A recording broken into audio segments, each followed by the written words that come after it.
अरे भूतनाथ बाबू, आप कैसे हो रतन? जी अच्छा हूँ। रतन कौन है? भूतनाथ बाबू आए हैं।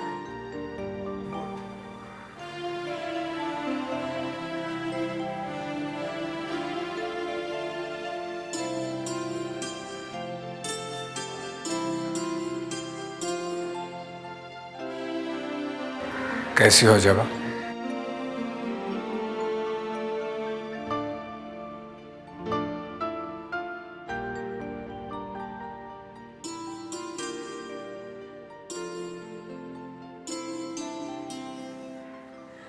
क्या बात है जबा?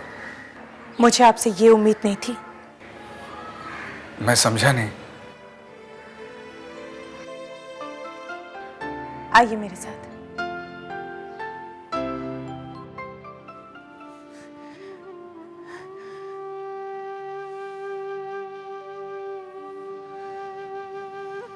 क्या बात है जबा? नन्हीलाल को आपने हमारे घर पे क्यों भेजा? नन्हीलाल? हाँ, आप ही का नाम लेकर वो इस घर में घुस सका, वरना मैं तो उसे दरवाजे से भगा देती। मेरा यकीन करो। यकीन तो मुझे नहीं हो रहा है। नन्हीलाल जैसा आदमी आपका दोस्त है? बैंक के नाम से वो हमें ठगना चाहता है। ब्रह्म समाज की किसी भी लड़की की मर्यादा नहीं रखी उसने, किसी का विश्वास नहीं जीत पाया। आज अमीर हो गया तो क्या समझता है हम भी वैसे ही हैं। हमारी शिक्षा दीक्षा अलग है, हम मनुष्य को रुपयों से नहीं तोलते। मैं सच कह रहा हूँ जबा, मैंने उसे नहीं भेजा। पहले मुझे ये बताओ कि उसने यहाँ आकर तुमसे क्या कहा? 2 दिन पहले आया और कहने लगा, कैसी हो जबा, तुम तो हमें भूल ही गई, हम तो पुराने दोस्त थे। फिर मैंने कहा कि दोस्त थे, है तो नहीं। तुमने उसे कहा नहीं कि दोस्त के बाद इतने दिनों बाद कैसे आई? नहीं, मैंने सिर्फ उसके आने का उद्देश्य पूछा तो कहने लगा, नाराज क्यों हो रही हो, भूतनाथ से तुम्हारे बारे में पता चला और ये भी पता चला कि तुम्हारे पास बहुत पैसे हैं। जबा मैंने उसे कहा जरूर, लेकिन मेरा मतलब ये नहीं था। मैं जानती हूँ, मैं जानती हूँ तुम्हारा वो मतलब नहीं था। मैंने तो साफ साफ कह दिया, वो पैसे मेरे नहीं है, पिताजी के हैं। और पिताजी का जो फैसला होगा वो मैं तुम्हें साफ साफ सुना रही हूँ। पिताजी तुम्हारे बैंक में पैसे कभी नहीं रखेंगे। ये तुमने अच्छा किया जबा, वरना वो तो। मैं उसकी फितरत अच्छी तरह से जानती हूँ। कहने लगा, एक बार फिर सोच लो। मैंने तो कह दिया, मेरा फैसला अटल है, तुम जा सकते हो। नन्हीलाल के साथ बैंक को लेकर बात हुई थी जरूर, लेकिन मैंने उसे कहा था कि पहले मैं बात करूंगा। पता नहीं सुवेने बाबू राजी होंगे या नहीं,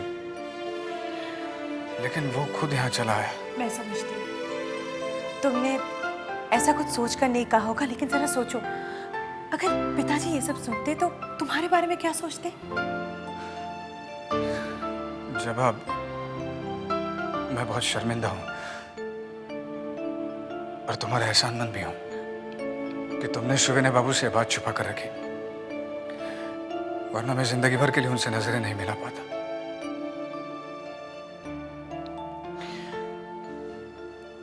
जवाब, हो सके तो मुझे माफ कर देना।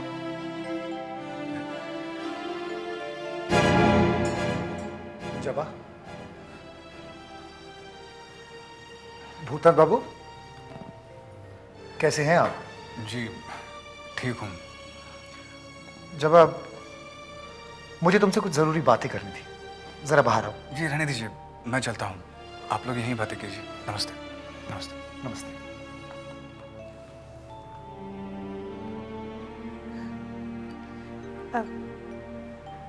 आप कुछ कहना चाहते थे? हाँ जबा, वो जबा, माँ ने कहा है शादी का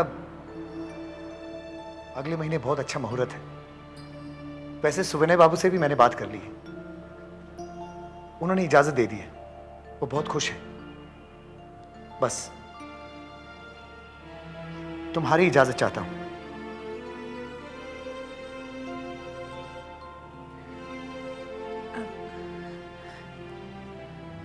पिताजी ने जब इजाजत दे दी तब मैं क्या कह सकती हूँ।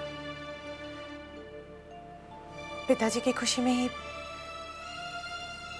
मेरी खुशी है। यहीं से गुजरेगा नया लाट का काफिला, और यहाँ से आते हुए जो काली मंदिर देख रहा हो, इस काली मंदिर से काफिला दाहिनी ओर मुड़ेगा। दाहिनी ओर मुड़ के इस रास्ते से होते हुए यहाँ से आके फिर यहाँ दाहिनी ओर मुड़ेगा और फिर बाएं जाके काफिला यहाँ आएगा। ये जो नया डाक बंगला है ना, नया लाट यहीं आके ठहरेगा। अब काफिला चूंकि यहाँ से गुजरेगा इस काली मंदिर के पास से, तो शिव प्रसाद तुम ये जो मीनार है ना, इस मीनार के दरवाजे के पास यहाँ चले जाओ, और काफिला नजर आते ही तुम इशारा करोगे कोयल की आवाज़, और वो इशारा होगा निवारण के लिए।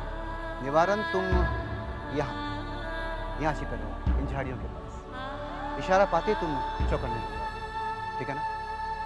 जी भैया। क्यों कदम, ठीक है ना? काफिले को यहाँ से यहाँ आने में कम से कम 5 मिनट लगेंगे। निवारण, काफिला यहाँ आते ही तुम बॉम्ब सीधे लाट के मोटर गाड़ी पर फेंकोगे। जी भैया। और उसके बाद पीछे की ओर भागना इस रास्ते। यहाँ इस मोड़ पर एक घोड़ा गाड़ी तैयार खड़ी रहेगी जिसमें ब्रजेश और राकेश मौजूद रहेंगे। उसके बाद क्या करना है तुम्हें अच्छी तरह से। इस हमले में अगर नया लाट मारा जाता है तो यकीन मानो अंग्रेजों पर ही हमारी अब तक की सबसे बड़ी कामयाबी। हम जरूर कामयाब होंगे प्रजू भैया। नए लाट को यहाँ उसकी मौत ही खिंच कर ला रही है।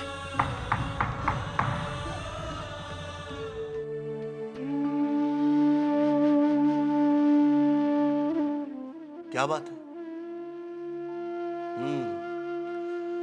बेटी की याद सता रही है। देखिए ना, जिस बेटी को हम अपना समझकर पालते हैं, एक पल में पराई हो जाती है। इसमें हम कर भी क्या सकते हैं? यही तो दस्तूर है।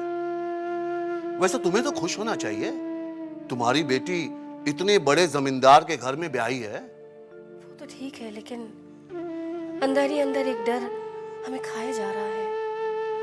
कैसा डर? देखिए, मुझे तो मेरी बेटी पर पूरा भरोसा है। मैंने उसे शिक्षा ऐसी दी है कि वो सबको अपना बना के चलेगी। मगर क्या? रिश्ता बराबर वालों में ही निपटा है। इतना बड़ा घराना, मेरी बच्ची कहीं घबरा ना जाए। न जाने उस घर की बहुओं का क्या व्यवहार हो। देखो, मैंने बहुत सोच समझ कर ये रिश्ता तय किया है। आज तुम्हें बेटी की कमी खल रही है, आज तुम अपनी बेटी के लिए चिंतित हो, लेकिन कल अगर बेटी के साथ साथ बेटा भी हमारे पास आ जाए तो? मैं समझी नहीं। मैं दामाद जी की बात कर रहा हूं। देखो भाई, नन्हे बाबू अभी पढ़ाई लिखाई कर रहे हैं। उनकी पढ़ाई लिखाई खत्म होते ही मैं ऐसा चक्कर चलाऊंगा ताकि उनका मन व्यवसाय में लगा सकूं। और फिर वो दिन दूर नहीं जब बेटी और दामाद दोनों हमारे ही घर में आकर के रहेंगे। कारोबार करते करते आप रिश्तों को भी कारोबार समझने लगे। आप अपने लालच के लिए इतना बड़ा पाप करेंगे? एक माँ से उसका बेटा अलग कर देंगे? जरा सोचिए, आज हमारी बेटी ब्याह करके चली गई तो हमें कितनी तकलीफ हो रही है। किसी माँ से उसका बेटा अलग हो जाए तो उस माँ पर क्या बीतेगी? नहीं, मैं आपको ऐसा कभी नहीं करने दूंगी। देखो, तुम्हारे कहने और मेरे करने से कुछ नहीं होने वाला। जो होगा वो सब समय के हिसाब से ही होगा, समझी?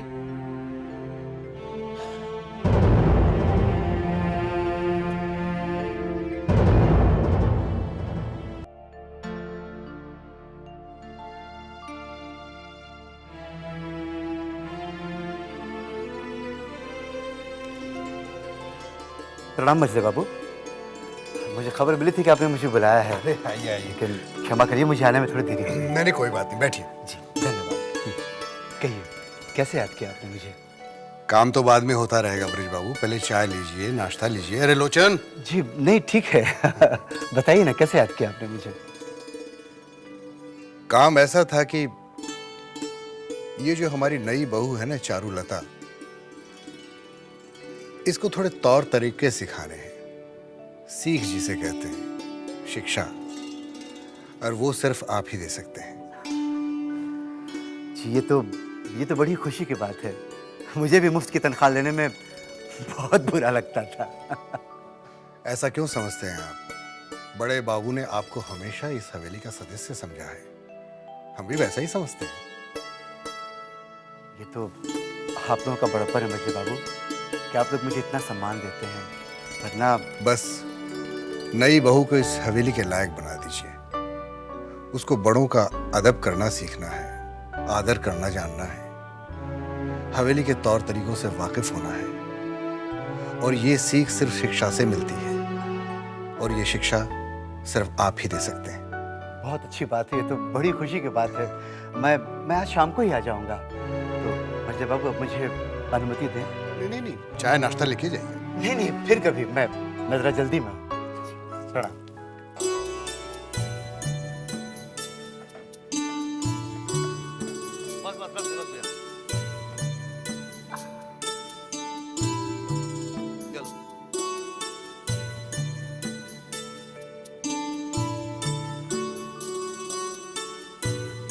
आइए आबू जी आइए। अरे भैरव बाबू, नमस्कार। नमस्कार नमस्कार।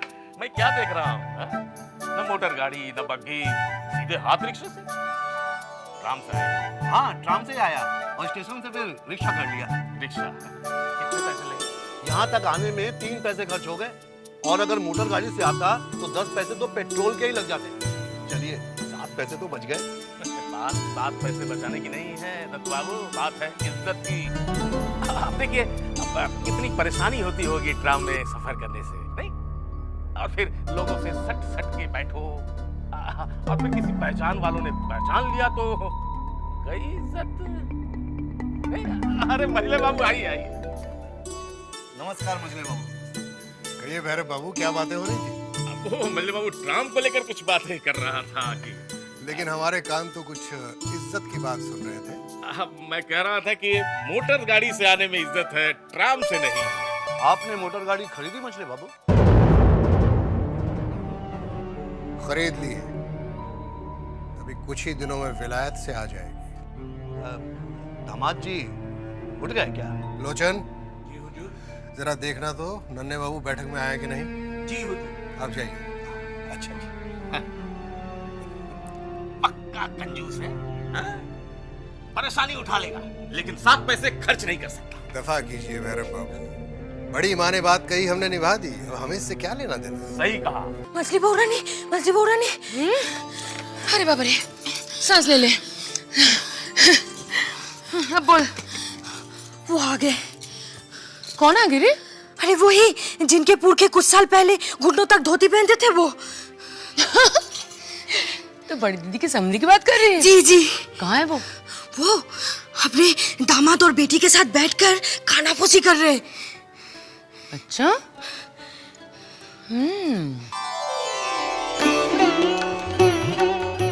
नहीं दुल्हन, आप और यहाँ कुछ चाहिए आपको? वो पिताजी आए हैं, उन्हीं के लिए चाय लेने आई। तो हमें बुलवा लिया होता। अरे भोलू की माँ, तू जल्दी चाय चढ़ा। आप चाहिए? हम भिजवा देंगे। नहीं, मैं खुद लेके जाऊंगी। अच्छा तो आप बैठिए, चाय अभी बन जाएगी। दीदी, नई दुल्हन कितनी सुंदर लग रही है ना? अरे सुंदर है तो सुंदर लगेगी ही। ठहर जा, मैं काला टीका लगा देती हूँ नई दुल्हन को। अरे दीदी, नई दुल्हन पहली बार रसोई घर में आई है, इनका मुंह तो मीठा करवाइए। हाँ जल्दी लिया, जल्दी लिया। रहने दीजिए। अरे दे दे, जल्दी दे।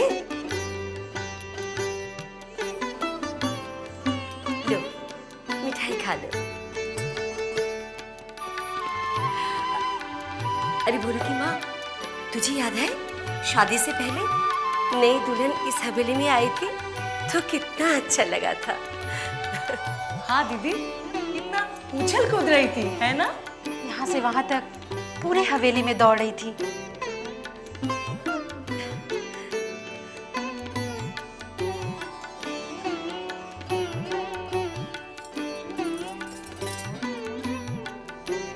अच्छा, मैं चलती हूँ।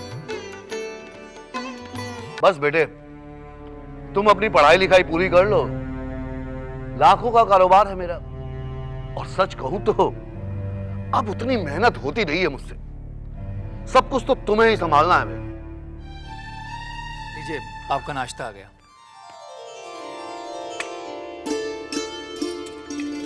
लीजिए पिताजी।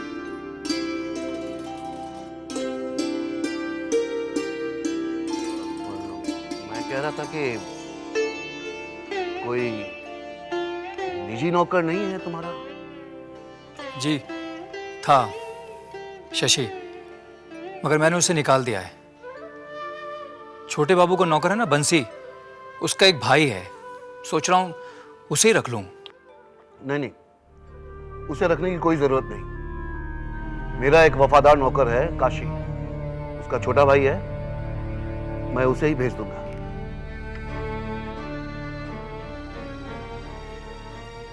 क्या बात है बेटी? जब से आया हूं जमीन आसमान का अंतर देख रहा हूं तुम्हें। पहले तुम कितनी चंचल थी, हंसती बोलती थी हमेशा, लेकिन अब तो देख रहा हूं कि बिल्कुल ही गंभीर हो गई। पिताजी, कल तक मैं आपकी बेटी थी, मगर आज इस घर की बहू हूं। वाह, शादी के फौरन बाद इतना परिवर्तन? शादी के बाद हर लड़की की जिंदगी में परिवर्तन आता है, किसी के कम, किसी के ज्यादा।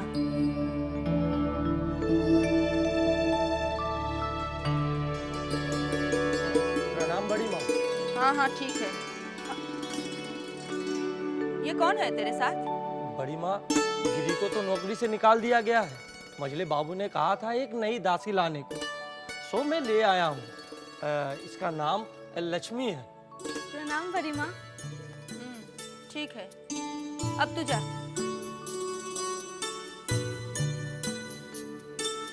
बेली ने तुझे हवेली के तौर तरीके बता दिए हैं या मैं बताऊं? बता दिए। एक बात अच्छी तरह से सुन ले, मुझे गंदगी जरा भी पसंद नहीं, और दिन में 4-4 बार मेरा कमरा साफ करना पड़ेगा। अरे मुझसे दूर ही रहना। कोई मुझे छू जाए तो मुझे 64 बार हाथ धोना पड़ेगा। ध्यान रखोगी बड़ी माँ? हाँ, मेरी सेवा करने के साथ साथ मेरे बेटे नन्हे की भी सेवा करनी होगी। जी। और तेरी तनख्वाह उतनी होगी जितनी पहले वाली दासी को मिलती थी। उसे कितनी मिलती थी? महावर 5 रुपया। जी मुझे मंजूर है।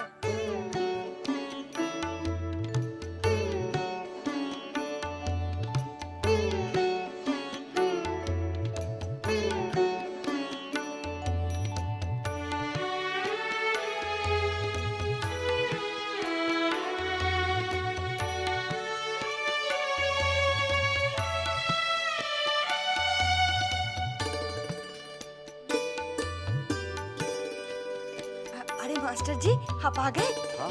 मैं अंदर खबर करती हूँ। छोटी बहू रानी, छोटी बहू रानी, क्या है चिंता?